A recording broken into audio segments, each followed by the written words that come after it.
Olá, meus prezados alunos, tudo bem? Estamos firme e forte aqui para mais uma aula da segunda fase da dosimetria de pena.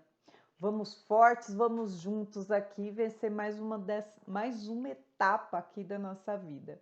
E aí, já passamos pela Constituição, quando eu disse para vocês que a pena deve ser individualizada. Quem que individualiza a pena é o juiz.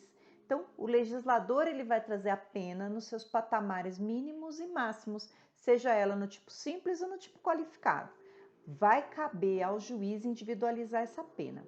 Essa pena vai passar por 3 fases distintas. Na primeira fase, o juiz ali vai atender o artigo 59 que nós falamos na aula passada. E eu remeto vocês à aula passada. Se você não assistiu, pausa aqui, vai lá para a dosimetria de pena na parte 1, para que você saiba qual que é a primeira fase da dosimetria. Mas eu não consigo guardar segredo, vamos lá, tá no artigo 59. E aí eu coloquei aqui para vocês. O juiz atendendo a culpabilidade, os antecedentes, a conduta social, personalidade do agente, motivo, circunstância e consequência do crime, bem como o comportamento da vítima, estabelecerá, conforme seja necessário e suficiente, a reprovação e a prevenção do crime. Essa é a primeira fase da dosimetria.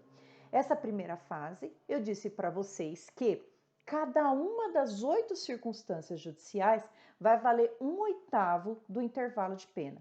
Então, eu dei um exemplo para vocês de uma pena que foi fixada pelo legislador em de 2 a 10 anos. Quanto que é 1/8 aqui? De 2 a 10 anos, vejam, de 2 para 10 são 8 anos. Então, cada 1/8 vai valer 1 ano.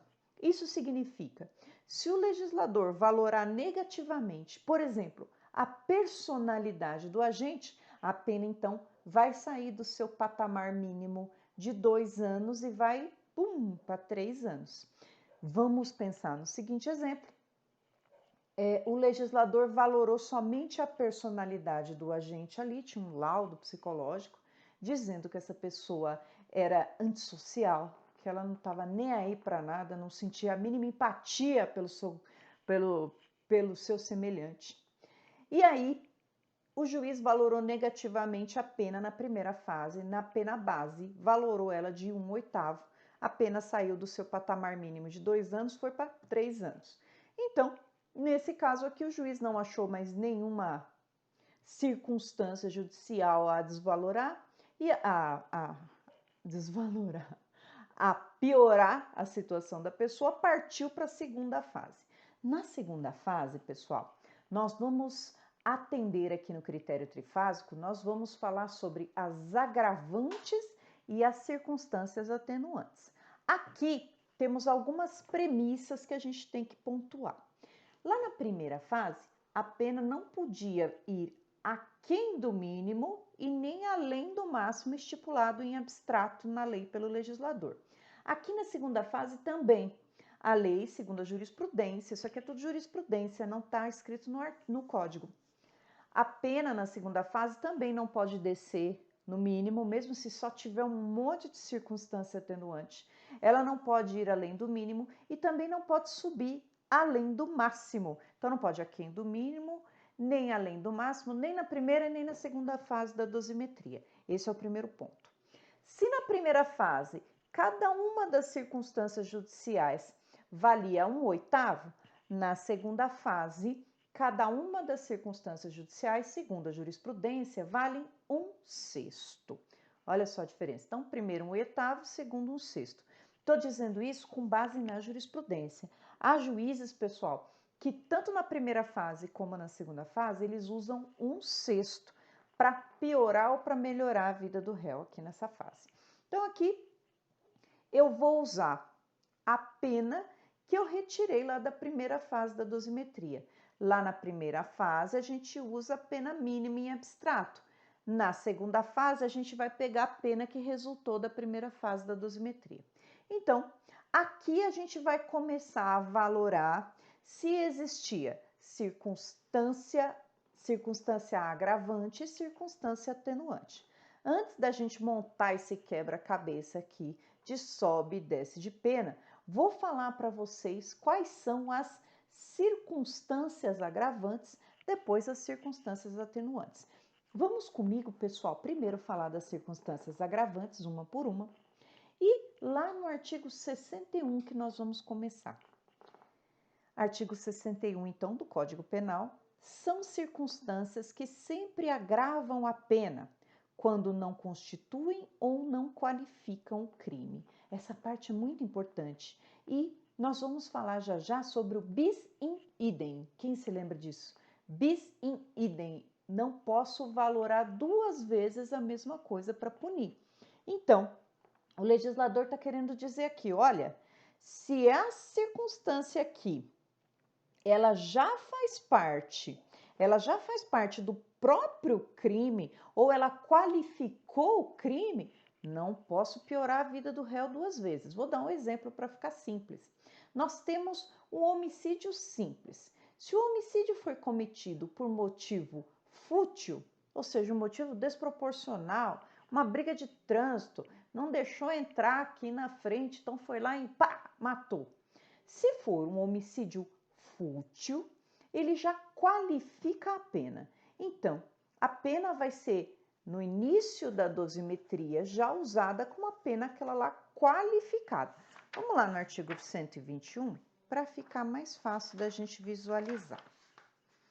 Esse código aqui é da Gabriela, peguei emprestado, não devolvi. Vamos lá, artigo 121.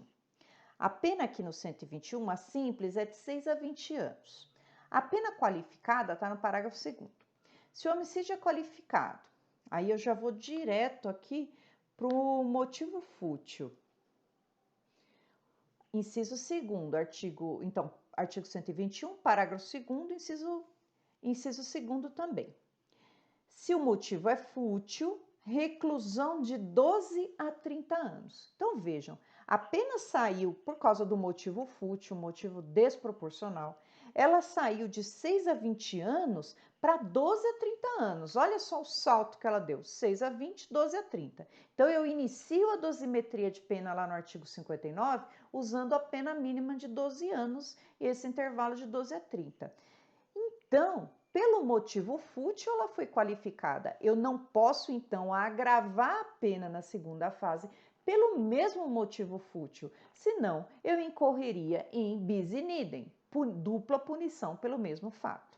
Então, vamos lá. É isso que o artigo 61 está querendo dizer. São circunstâncias que sempre agravam a pena, essas que vão vir agora nos incisos. Quando não constituem, ou seja, fazem parte do tipo penal, ou qualificam, ou seja, pioram e muda totalmente a pena.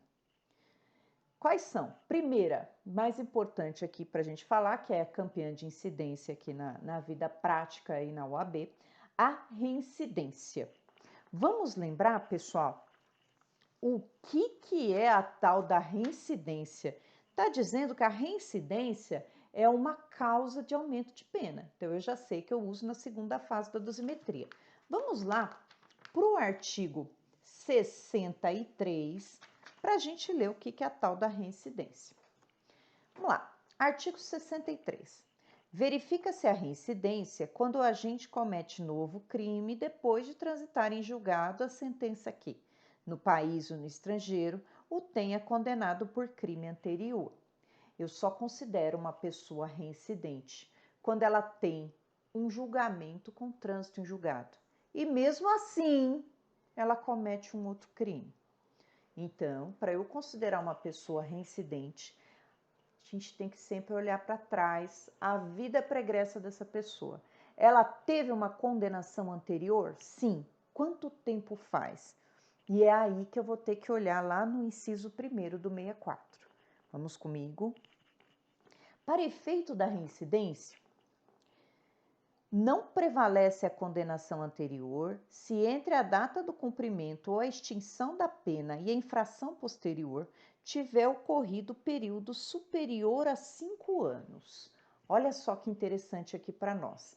A reincidência, ela vai ter um prazo de duração. A reincidência, pessoal, nada mais é do que uma circunstância agravante em abstrato, que fica lá pairando na cabeça do réu, dizendo assim para ele: você já foi condenado uma vez, então aprenda a lição.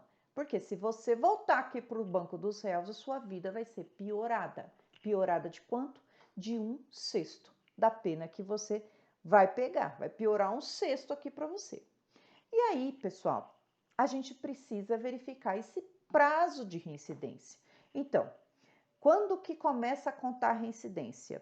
A partir do cometimento do crime, cometeu o crime, tinha um crime anterior, a gente tem que olhar esse crime anterior. Se entre a sentença dele, cumprimento de pena, se não passaram mais 5 anos. Então, eu conto esses 5 anos, não do julgamento do trânsito em julgado, mas da efetiva extinção da punibilidade. Extinguiu por quê? Extinguiu porque ele cumpriu. Então, nesse caso, do cumprimento da pena mais 5 anos. Essa pessoa, se ela for considerada, então, reincidente, ela vai ter a pena aqui agravada de 1/6. Mas, quanto à reincidência, a gente tem que ficar atento a algumas súmulas. A gente tem que ficar atento a algumas súmulas do STJ e eu vou falar para vocês delas. Vamos lá. Primeira. A súmula 241. Vamos lá, tá no STJ, peguei aqui a parte de súmula do Código 241. A reincidência penal não pode ser considerada como circunstância agravante e simultaneamente como circunstância judicial. Ele está querendo dizer o seguinte: se eu tenho uma condenação anterior com trânsito em julgado, eu posso usá-la como reincidência? Sim, posso. Mas eu posso simultaneamente, usando esse mesmo erro que ele cometeu, piorar a vida dele também lá na primeira fase? Na hora que tiver lá o juiz olhando a dosimetria na primeira fase, ele, opa, tem antecedentes? Tem. Então, joga essa condenação anterior tanto na primeira como na segunda fase. Não, o STJ está dizendo não. Geralmente, pessoal,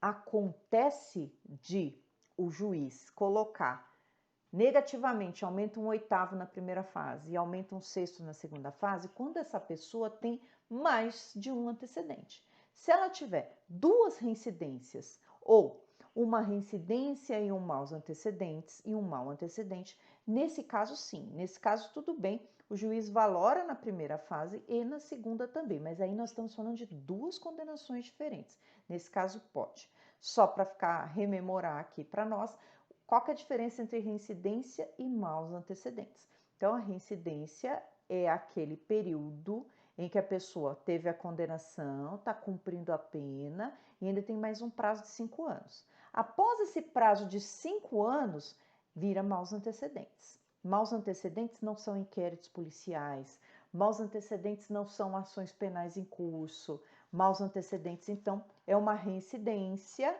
que perdeu o efeito de reincidência porque expirou o prazo. Eu tenho mais uma súmula aqui, que é a 44. E era isso mesmo que a gente estava falando, ó. É vedada, a súmula 444 do STJ, é vedada a utilização de inquéritos policiais e ações penais em curso para agravar a pena base. Pena base, vamos ler, primeira fase da dosimetria. E também na segunda fase da dosimetria, a gente pode estender aqui, não posso usar inquérito policial e ação penal em curso, porque entre nós vai viger o princípio da presunção de inocência.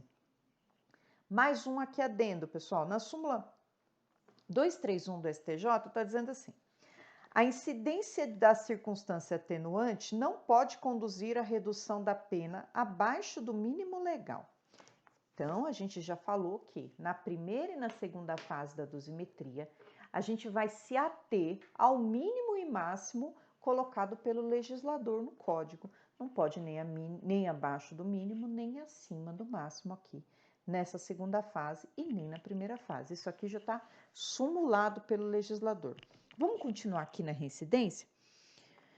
Não se consideram, eu estou no artigo 64, vou para o inciso 2º. não se consideram os crimes militares próprios e políticos. Isso aqui é muito importante, cai muito na UAB. Se a pessoa for condenada por crime militar próprio, leia-se crimes que somente existem no Código Penal Militar, não tem semelhante com o Código Penal. Então, só crime militar. Crime, por exemplo, de você não usar aquela tarjinha, aí eu não sei dizer o nome daquilo ali, não usou a tarjetinha, ou abandonou o posto sem alguém render antes, alguma insubordinação. Nesse caso, esses crimes condenados ali, a pessoa que foi condenada por crime militar próprio, ou seja, que só existe no Código Penal Militar, ela não é considerada reincidente. Então, se acontecer dela ser condenada na justiça comum, ela não é considerada reincidente. E outro, crimes políticos também que não passam de infrações administrativas, elas não são consideradas como reincidência. Então, essa nossa primeira parte das circunstâncias agravantes ficou meio longo aqui, eu vou pausar e a gente já volta para falar do restante das circunstâncias agravantes. Vamos lá? Até já!